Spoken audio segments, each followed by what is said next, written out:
Okay, thanks everybody for joining us, and I apologize that I'm a few minutes late. We are on page 876 in the Hebrew, 877 in the English, Parshas Pinchas. So just we touched upon this a little bit at the end of last week's Parsha, more when we were talking about the recap of last week's Parsha.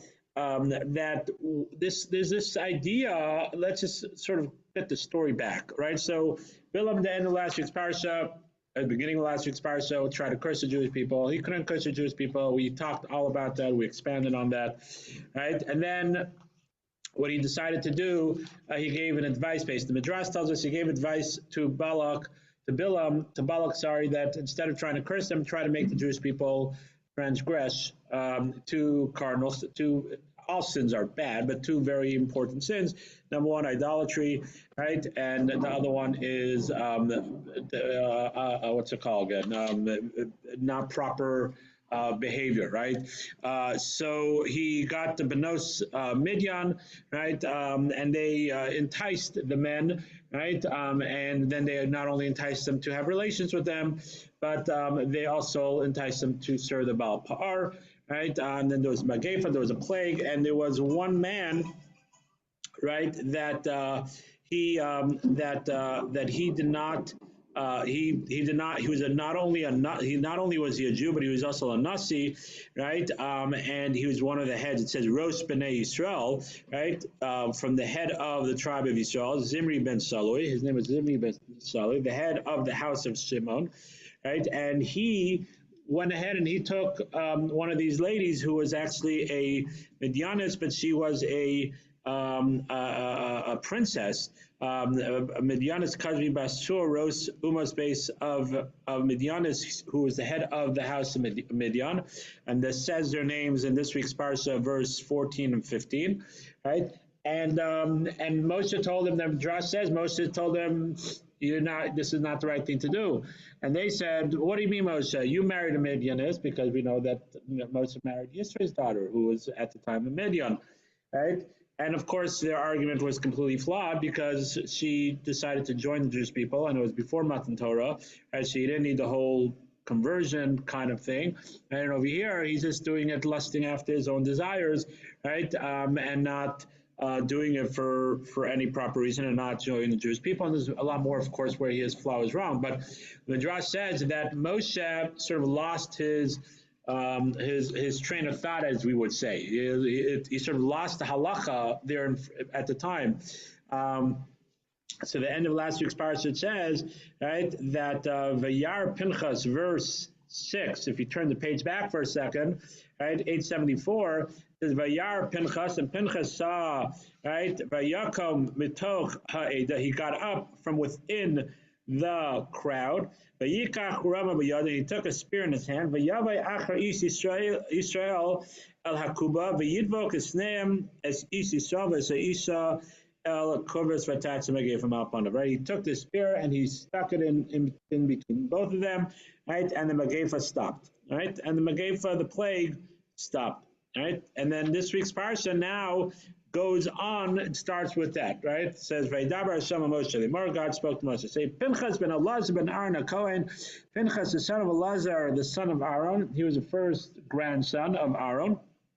Hashem is Chamasi, right? He has turned my wrath, he has calmed my wrath, right? Ma'al b'nei Yisrael, from b'nei Yisrael. B'kino is kinasi b'socham, went for his zealous, for being a zealous, right, within them, v'lakilo b'nei Yisrael b'kinasi, right, and therefore my vengeance, he stopped my vengeance from destroying, from consuming the Jewish people, right? So he stopped the vengeance from consuming the Jewish people. Therefore, famous verse, Omar Hinini Yoselo Bisi Shalom. Therefore, I'm giving him my covenant of peace, right?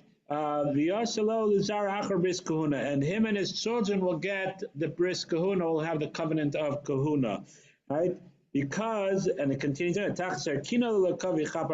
because he was a zealous for his God, and he and that was a kapara, a forgiveness for the Jewish people. Then it goes to the two verses we said before when it speaks about who they were. So there's a lot to talk and unfold over here of what's going on. A lot of times we hear the word zealous, so we say like, oh, that guy's a zealous. We would say it as a negative connotation. He's a zealous, right? Nowadays, we don't like any zealous. Oh, he's a zealous. Oh, he's you know.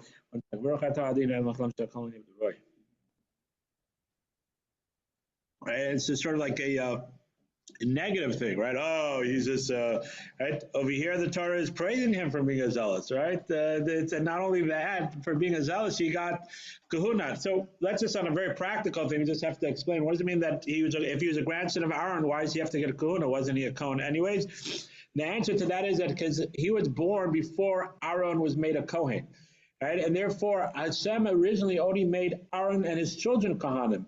But Pinchas would have been a very interesting phenomena, and at the time for maybe 40 years, it was an interesting phenomena. Pinchas, even though he's a grandson of Aaron, he wasn't a Kohen, right? There could have been a whole line of grandchildren of Aaron that were not Kohanim. So saying, oh, I'm the son of Aaron, wouldn't have meant anything, right? That would have been, you have to be a descendant of Elazar Esau, right? What if not a descendant of Aaron? But so now Hashem is saying him, since he did this zealousy, this kina, right? So now my gift to him is that he joins the kahuna. So Pinchas became a Kohen for his own right, and not because he was born into it, right? Even though he's a grandson, but he wasn't born into being a Kohen. He got his own. That was a gift. The question we have to understand over here is, what is a zealousy, right? First of all, is zealousy good or bad? I mean, it seems like it's good over here, right? Why do we have sort of a negative connotation to zeal? Doesn't mean to say it's right? Because we have a negative connotation to it. What is proper? What is a Torah a concept of being a kanai, right? The terminology is being a kanai, right? He was a kanai. In certain circles, that's considered as a name of respect, right? He was a kanai, right? He was a zealot, right? For the right thing, right? We have to understand what that means, and what is the gift of Brisi Shalom? What is this gift of a covenant of peace, right? And why did he get why did he get a gift of being a Kohen? What's the connection, right? There's no just oh, he wasn't a Kohen, let's just give him a Kohen, right? No, there has to be some connection of what he did to the gift of being a Kohen, right? So then I want to break down and talk about it's a major component in this week's parsha, even though it's only the first few verses. But I think it's a major topic. Hopefully, we'll have time to talk about some other things also. So, so first and foremost, let's talk about what does it mean to be a kanai, a zealot. Of course, there's a kanai, as it says, kina Lashem, right? He was a zealot for God, right? And at the end of last week's parsha also, right? He saw what was going on, right? And he was a zealot for God. He put his own life on the line. He went ahead and he killed the head of a tribe. What do you think? The people of Shimon didn't want to kill him, right? Do you think they would? He snuck in and he killed their tribe, their head, right? So he was willing to put his own life on the line to do the will of Hashem, right? To do something that's for Hashem. And yes, over here is a dramatic thing of actually killing him, right? Of killing him, and that actually stopped the Mageva, stopped the plague, right? But he was willing to do something that would, in our days, would, let's just say not kill, but maybe put you out of the goodwill of some people in the community, or the goodwill of some people in the shul, or maybe some people will look at you a little funny, right? Maybe some of your coworkers, maybe some of your friends, some of your neighbors, right? But really, a kanai, right? A kanai, what we say kanai is kina Hashem, is when you are saying there's something wrong going on over here, and I'm standing up for Hashem. It's just like we do this all the time. If you're a healthy person, you do it for your children, right? Someone wronged your child, if it was a teacher or was another student or whatever it was, right? You would mama bear, you want to stay away from mama bear, right? And something like that, you come in all, protecting your children, or if it's your spouse, or if it's a worker or a neighbor, right? We do this, and when we feel that someone is being wronged, if you're a healthy person, right, you're not shy and just going to let things ride, and you want to cruise and not ruddle anybody's feathers, right? But if you're someone that stands up for your values, if you're someone that believes in something, then you make a point about it. You exercise your voice. You exercise your thing. It's the same thing in Judaism. Right? It's the Kinal Hashem really is showing that he was someone that was so dedicated to his Torah and so dedicated to his relationship with Hashem, and he saw something wrong going on. He couldn't just stand aside. And yes, his life, he might have put his life on the line. Yes, it might make you a little long. Maybe people say, "Oh, he's being a little weird," or come on, just But yes, you can't stand on the side when you see something going on, right? You can't, right? And therefore, that's the idea of a kanai. Kanai doesn't mean to say this connotation that we have, someone with smoke coming out of his ears and only throwing rocks or things like that. That's not necessarily what a kanai is, right? Sometimes they might feel that that's what they have to do. If it's right and wrong, every time you have to know who you are, who you're doing, and it's not for everybody to go and do it in a harsh way, right? But a kanai is someone. Really, all of us should have a little kanai inside of us, right? We see something that's not being done right. If it's something in the shul, right, or it's something in our home, or something with our friends, and if we're the right person to say something, we should say something, not just say, "Well, I don't want to ruffle anything." They're a longtime member, but even though their kid is not Jewish, but it's okay. Let them have an aliyah or things like that. You might get into trouble. No, but we have to what's right, and what's right is right and wrong. Of course, it has to be done in a delicate way, and of course, it has to be done with respect, and it has to be done in the right way. But at the end of the day, right, we cannot bend our morals, our what is right and wrong, right, for society. It has to be done in the right way, but it has to be, we have to cure enough that this is something that bothers us, right? That we have to make sure that we do there. I'll take your question one second, right? That it's done in the right way. And that is really what a kanai is, right? Now, it depends on the situation, and depends on where and how it comes out and how it's done. And if it's in a larger setting, and if it's for a group setting, sometimes there's a whole group that's doing something, and it has to make a bigger motion, sometimes this, sometimes that. And you have to have strong shoulders to do something that's a little more dramatic. If you feel that that's it, then you have to be a great rabbi and someone that really knows the halacha, and knows people, and knows what's really right and wrong, to be able to do it in such an extreme, right? But for us to take away from here, right? What we have to take away is that a kinnan. That's why it's such a great attribute. One above, that he cared so much about that Hashem was being. There was a chil Hashem. There's a desecration of Hashem's name going on over here. But he felt he had to react. Yeah. So I was told that because the only time that man was voting, Right. So that's what we just said. Right, but he was already. He wasn't. Because that's what we explained. Because he was born before, after Aaron. Hashem made Aaron and his children Kohanim. So since he was already born, he wasn't born into the family that were Kohanim. So Hashem only said that Aaron and his children were becoming Kohanim, right? And then all the rest of their descendants. But since he was already alive when Hashem said, right, that Aaron and his children should become Kohanim, so he was not part. He's a grandson. He wasn't a son, right? So therefore, he did not become a Kohen at that time. Right. So it says, verse 13, V'hisila Lazaro acharav bris kahuna laolam. I'm going to give to him and his descendants after him the covenant of kahuna, of priesthood. Verse 13 on page 876 and 877. Okay, go ahead. I mean, we were talking about murder. It wasn't murder. What's murder? So that's not murder. Right? When someone is capital, if I believe personal capital punishment, I don't want to get into that, but if is that murder? Well, we have there's Arba Mises Basin. The Judaism has a punishment of death.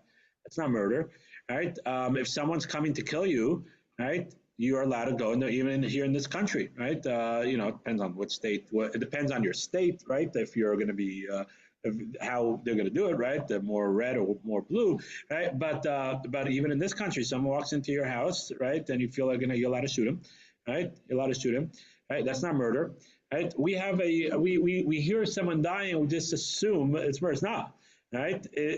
So this was not. This was what had to happen, right? He desecrated. He was doing a chil Hashem, and he had a punishment of death, right? For doing so. Pinchas went ahead, and that's what the law that Aaron, Moshe Rabbeinu, because of his, and we're not getting into that. It was last week's parsha, and I don't want to get into that. Why he forgot, whatever it was, but Pinchas had the right to do that as a kanai. He had the right to go and exercise that punishment.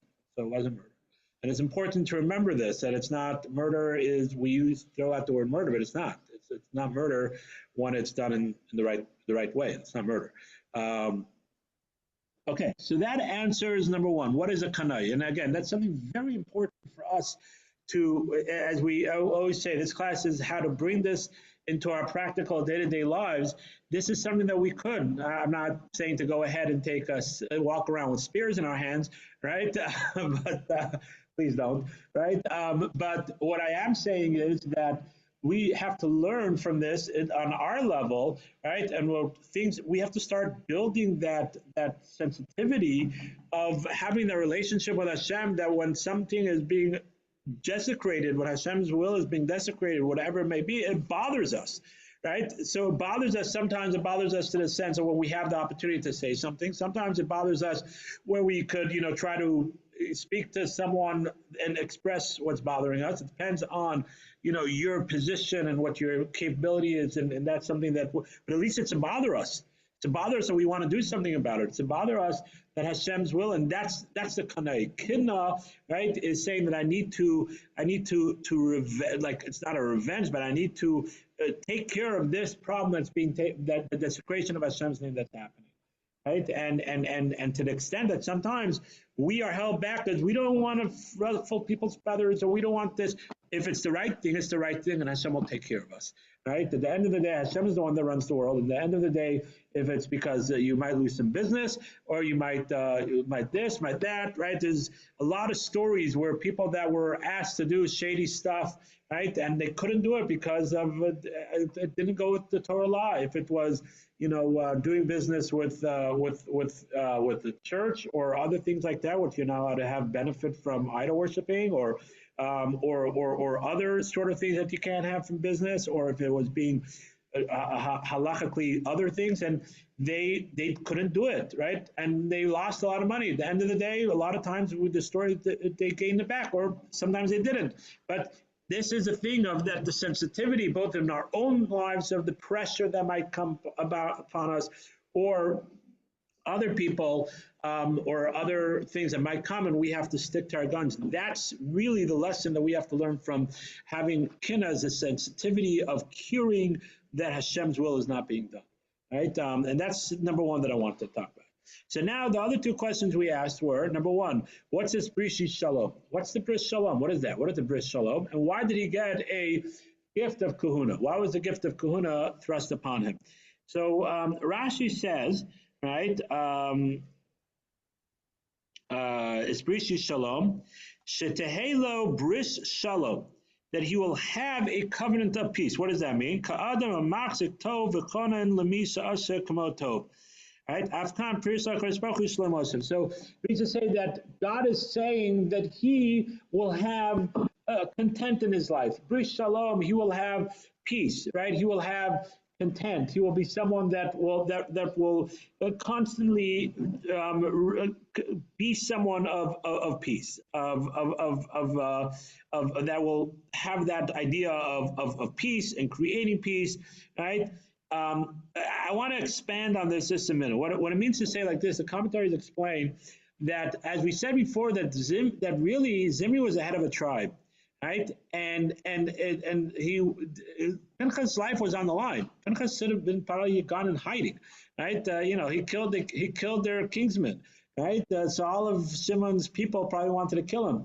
So, on a very practical way, and the Ben Ezra explains like this, other Rishonim, the Bris Shalom, Hashem is telling him that I'm giving you the covenant of peace, means Shalom, you will be safe. Right? You will be safe. No one will touch you. No one will want to touch you. And even the people of the tribe of Shimon, even though your life was really on the line, but because since you did this with good intention, and not only with good intention, you did this with wholehearted intention, and you did this only l'shem Shemayim, so you will embed peace, and no one will want to hurt you. Right, so that was sort of a protection that Hashem was giving Pinchas by protecting him and therefore, right, therefore nothing happened to Pinchas. Right, on a deeper level, we know that it said that Pinchas is, anybody know? Eliyahu Hanavi. Right? According to a lot of opinions, Pinchas is Eliyahu Hanavi. Pinchas became Eliyahu Hanavi, and that's really the Bris Shalom that Hashem gave him. Right? The Bris Shalom that Hashem gave him, Shalom is being complete. And we know Shalom means peace, and Shalom means complete. Right? And in the Lashon HaKodesh, when the word means two different things, they're connected. What's the connection of peace and being complete? That when someone is complete, means to say they have fulfilled everything, they're complete, then they're at complete peace. When you're in complete peace, that's also one of the names of Hashem. They're not holy names of Hashem, not like Yud Kei Vav Kei or Elokim. But names of Hashem is Shalom, right? And that's because Hashem is Shalom. Hashem is complete at complete peace, and therefore Pinchas, when he did this, right, he accomplished his path in this world. He accomplished what he needed to do in this world to reach the highest level of sensitivity of that he wanted to be a complete relationship with Hashem, right? And therefore, Pinchas now is the one that he sort of completed his body, that it became shalom, it became full, it became in peace, and it became everlasting, right? It became everlasting because, and that's why he's Eliyahu Hanavi. He comes here and he goes there, and why a bris milah? That's another time. We're not going to get into that. Why he always come to have a bris milah, right? But that's Pinchas. That's what it means, peace. When you accomplish what you need to do, sometimes you think, well, I don't know, I'm going to create trouble for myself. No. When you do, if you're doing what Hashem wants you to do, right, then you will have complete peace, and you don't have to worry about other people, right, because you are doing what Hashem wants us to do, right. That's our tafkid, that's our purpose in this world, right. And Pinchas reached that highest level by this act that he did, by having this greatest level of sensitivity. And now let's answer the last question, and we'll have time to move on to other things, right? Why bris kahuna? Why did Hashem give him the covenant of kahuna, right? So the Mefarshim say, right? Commentaries say that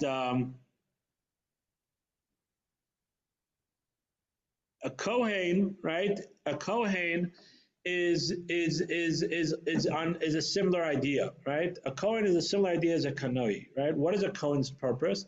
A Kohen the Kohanim didn't get any property in Eretz Yisrael, right? The Kohanim, their purpose is to serve in the Beis HaMikdash, right? The Kohanim are the ones that are able to say if someone's a Mitzorah and not a Mitzorah.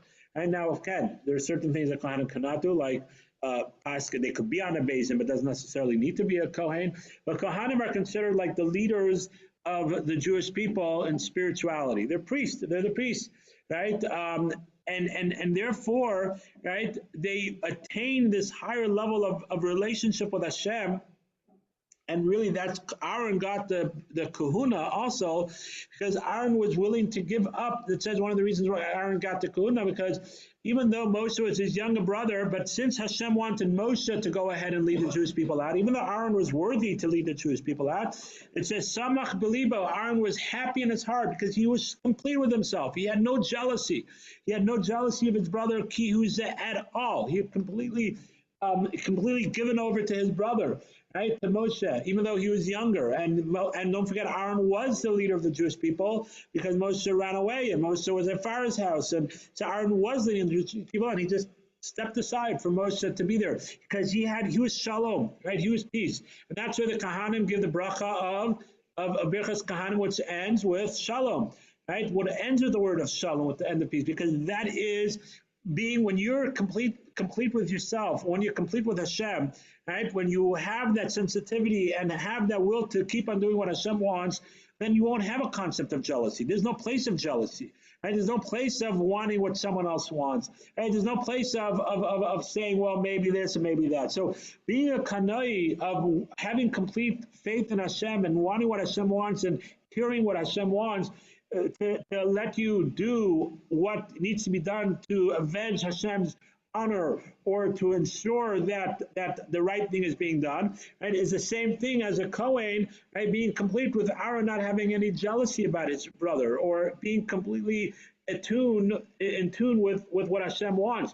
And therefore, it's apropos for now Pinchas, even though he didn't get it out of birth, right? And since he didn't get it out of birth, so therefore Aaron was merit to have it because Aaron reached this high level, right? Every other Kohen, that's just their birthright, just like prince and princesses. Not every prince and princess is worthy to be a prince and princess, but they're born into the family. Not necessarily, I feel bad saying this, and don't take it the wrong way, but not necessarily. I've got this many times. People that are converting, or they said, I know a lot more than some people that are born Jewish. I said, you're right, but you're not born Jewish. Sorry, right? You're born Jewish. You're born Jewish. Yes, you have a greater level of responsibility. Don't take it the wrong way, right? You're born Jewish. You have a greater level of responsibility. A Kohen has a greater level of responsibility because he's born a Kohen, but not necessarily every Kohen has reached that level, but they are born into it. Aaron reached that level. Pinchas, by this act, Hashem said, you've reached that level of Aaron in a different way, not by not being jealous, but by showing that you're willing to give everything for my relationship with me. So you become shalom, you become peace, and you become complete with me. So now you're worthy to have this same concept of kahuna, so he got it by himself. And that's the gift of kahuna that Pinchas got because it's the same level of Aaron. Same thing that Aaron did, right? Pinchas did it in a different way, but now, therefore, that's why he was married. And therefore, he had his own level of being able to become a Kohen with his own way, right? And I just sort of just to recap, we said a lot of things, and it's a lot of some of them are on a deeper level, right? Some things are deep, right? But I think the takeaway from this idea that we're talking about is extremely important, something that we could implement in our daily lives and whatever level we're holding, right, and grow in this, right, is that we need to have a sensitivity for our relationship with Hashem and when Chil Hashem is happening, when the desecration of Hashem's name is happening. And the desecration of Hashem's name happens when Hashem's will is not happening, right? It's not what we think, it's what Hashem thinks. Hashem is very clear of what he wants and he doesn't want. It's like the child telling their parent, right? Well, I cleaned up I painted you a painting, right? So be happy, but that's not what I asked you to do. I asked you to clean up the room, right? So I'm sorry, but you didn't do what I wanted you to do. And very nice, you made me this nice thing, right? But that's not what I wanted, right? So, and especially it's when the parent says, don't take out the painting right now. Now is not the time to paint, right? It's the time to clean up your room, and they go and make a painting. Right, so not only do I not want the painting, right? Not only did I not ask for it, but I asked you on purposely not to do that, right? So therefore, no, thank you, right? And so it's the same thing when and I'm talking to myself. There's not a righteous person in the world that doesn't do some form of transgression, right? But on a communal thing, on our own relationship, right? Our friends and our family and our children and ourselves, right? When we have to reflect and say, do we have that sensitivity and making sure that what Hashem wants is happening? Not what we think is right, and not what we this and we that, and we say in the society, what Hashem wants to happen. And do we have that sensitivity to, number one, for it to bother us, right? Does it bother us, right? That's number one. Does it bother us, right? Does it bother us? It's people that it bothers them, that they're people that are not following the Torah way. They cry at night. It bothers them. They daven for them, right? It hurts them, right? And then what are we doing about it? Are we gonna speak up? Are we gonna allow it to happen in our house or in our community, in our synagogue, just because we don't want to? And again, you have to have the shoulders. You have to ask a rabbi. You can't just make a decision yourself, what to do and what not to do. Sometimes it's better just to wait and speak later. Sometimes you have to do something in public because there's other people involved. And you have to know what the right way is, but does it bother you? That's what we can learn from Pinchas, right? That's what we can learn from being a Kanai. At least let it bother us, right? Because when it starts bothering us, then we start becoming complete with ourselves, because we start being complete with Hashem, right? And then we have true shalom, because when we are connected to Hashem, that's the greatest. When we keep on connecting ourselves to Hashem, that's the greatest hana and enjoyment that we could have, and we have no worries, and we are at peace because we are doing what we're supposed to be doing. And at the end of the day, Hashem runs the world. Right? So therefore, we are at peace when we build ourselves with this idea of building our relationship with Hashem. In this way, we bring it out by hearing of what that Hashem's name is being desecrated or not being honored. So I think that's an important lesson to learn from this week's parsha, right? An important thing to reflect and internalize, right? And again, it's not all or nothing; it's a muscle that builds. You keep on building it. And the more you think about it, the more you reflect on it, the more more you connect to this idea, and the more you build your relationship with Hashem. Any questions or comments before we move on? Okay, so let's move on. Okay, so we're gonna skip. All right, we're going to skip a little bit. It just goes into counting the Jewish people, right? It says that they went out to fight against Midian because of what they did, right? And then just a very interesting thing, just to point out, if you notice when it goes ahead and counts the Jewish people, you turn the page, right? It says,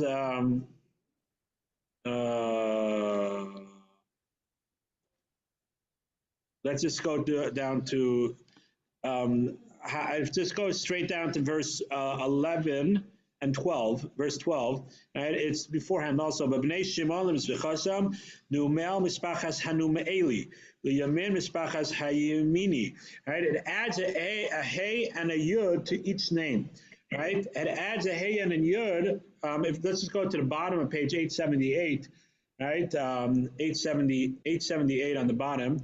Right, you'll just see it clearly, right? And it goes through the next page and a half. When it goes through the names, you can just read through it. But you'll see it says Hayamini, right? But the name is Yamini, right? But it adds a Hey and a Yud, and to every family name it adds a Hey and a Yud. Why does it add a Hey and a Yud, right? So it goes all the way to, let's just, where does it end? To page 884 when it goes through the families of the Jewish people, right? And then again it counts the Levium, right? And we're going to skip to page 886, right? But why does it add a Hey and a Yud? So what does a Hey and Yud represent? A Hey and Yud represents Hashem's name, right? Yud Hey Vav Hey, right? Why is it Hashem added a name of a Yud? To say that even though these are the families that their yichus, right? Their heritage has not been tampered with, right? To make sure, because we just learned before that some of the Jewish people had relations with Midyanim, right? To say no, these families Yud Hey Hashem is putting His name on them to say to put a seal to say these families have not been tampered with. They're clean lines of Jewish blood. Right, and therefore Hashem put His name on it. Let's just leave it for that, something to think about. Right, I just wanted to point that out, an interesting point. Let's skip to page 886, right, with the famous story of Bnei Tzlafchad, right, the daughters of Tzlafchad. Right, so it says that the daughters of Tzlafchad came close to come from the tribe of Manasseh, and it says and the son of Yosef. Right, and it goes ahead and says their name, and they stood in front of Moshe, and they said that our father died, and he wasn't from it wasn't from the people from Korach's bad people. That's not what he died. Right, he died because of his own sin. We're not going to get into what his own sin was, but he says, Lama Yigara, why should we lose out? Right. Same of the same from our family name, right? For our inheritance, right? Right. So we know that inheritance goes over from father to son, but he only had daughters, right? And if they were if they married out, right? So they would lose their inheritance, right, from their family. So they said, Lamani Gara, why should we lose out? Or not only that, not even if they married out, they don't have it, right? So why should we lose out from having land in Eretz Yisrael? Right, so Moshe said, Good question. Moshe brought their question in front of Hashem. So I just wanted to point out two things. Number one, why does it go and list them all the way to Bnei Yosef, to the children of Yosef? Right? Not to Yaakov, or if it doesn't go all the way to Yaakov, just say the children of Manasseh. Why does it have to go all the way to Yosef? So Rashi speaks about this, and it's a medrash. And it says it goes to Yosef because Moshe, just like their forefather Yosef, was chaviv aretz. He had a love for Eretz Yisrael because he said you have to make sure before he died, say make sure you bring my bones back and don't let me bury them in Mitzrayim. And bring my. He promised, made the Jewish people promise to bring his bones back to Eretz Yisrael. He had a love for Eretz Yisrael. And so too, his descendants also have a love to Eretz Yisrael, and therefore it takes it back to Yosef. I want to bring out something from this so powerful. I remember seeing this somewhere. I don't remember where and when, right? But something so powerful that on a simple level, this is a beautiful thing, right? A beautiful thing. Look, their great-grandfather had it, so they had it, and it's a beautiful thing, and that's what Torah is doing. The Torah is teaching you something so much deeper. The Torah is teaching you a tremendous idea of chinuch, of education. Right? That when you embed in your family something that you care about, if it's Eretz Yisrael, or if it's davening, if it's learning Torah, if it's giving tzedakah, right? And it doesn't make a difference if you're a great-grandfather, if you're a great-uncle, if you're a very good family friend, right? But especially family, right? When you embed that in your family, right, then it's very likely, of course, everyone has their own free will, but it's very likely that this is going to be something that's going to stay in your family. And therefore, that's what the Torah is teaching us. Yes, of course, that's like their great-grandfather had. It's very cute. Their great-grandfather had a love for Eretz Yisrael. They have a love for Eretz Yisrael, and therefore it takes it to Yosef. No. It's saying it deeper. It said because Yosef had such a deep love for Eretz Yisrael, he made it something intrinsic in his family. And he had thousands of great-grandchildren, right? The family of Manasseh was huge, right? They had thousands of people, right? But still, it was influence in that family that when it came to the story, right, it says part of that, this idea of having a love for Eretz Yisrael came from their great-grandfather or great-great-grandfather Yosef, right? Because he embedded in the family and it filtered through the family. So we have to remember this, that when we do something, when we show a love, when we show importance to something, we might say, oh, is it going to work or not going to work? I don't know, my kid. You're not only doing it for your kids, you're also doing it for your grandkids, you're doing it for your great-grandkids. You're showing that this is something that the family should know. Make a thing about it, right? I think I've said this in the past. I know some families that they make sure that their children are there, right? Not the major bucks when they're younger because they don't want the kids to feel like all haughty, but they made sure that their kids were there when they had people coming over to collect, right? And they're writing checks and to helping out and to opening up the door and to asking what it could do and giving them drinks and things like that because they wanted to imbue in the family chesed and helping other people out. And then when they got older, right, there was one story of someone, and he told my father that his father made him write, very, very wealthy family, made him write a $100,000 check. He was standing over him and said, he was 20 years old or something. He said he was petrified of his mind. He never thought of writing to them. But he made him write a $100,000 check to anything. He said, don't worry about it. I made sure there's money in your check because I wanted to infuse in him the ability to be able to write big checks. Right? Because it's scary and it's something that we don't think about. But if we imbue this in our children, we say, no, this is a mitzvah, and this is something that we do, and not because you want to show, but you want to show your children that this is something that is part of who we are, that we give tzedakah, we go visit the sick, right? We come to shul during the week and on Shabbos. We make sure that we make a blessing over our food. I try to make a bracha out loud in my supper all the time. I try to make a bracha over every, if it's not bread or shahakal and adam, whatever it is.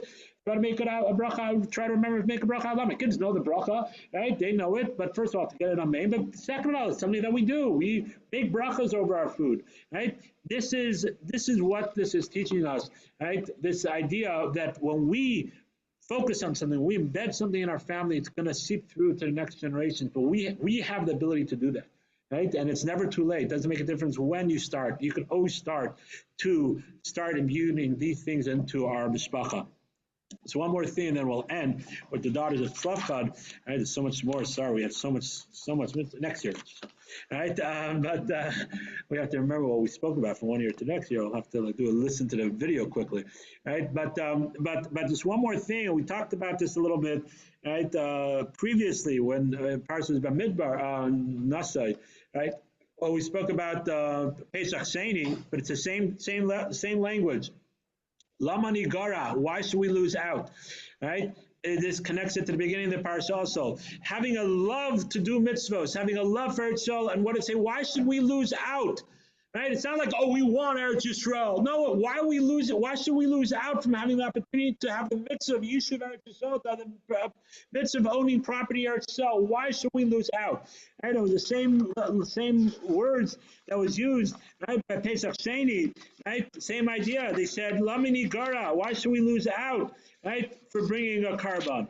Right? It was the same. It was the same thing. Right? They said, "Why should Lamani Gara? Why should we lose out?" Maybe it was Bamidbar. Right? Or Nasa. Sorry, it was Nasa.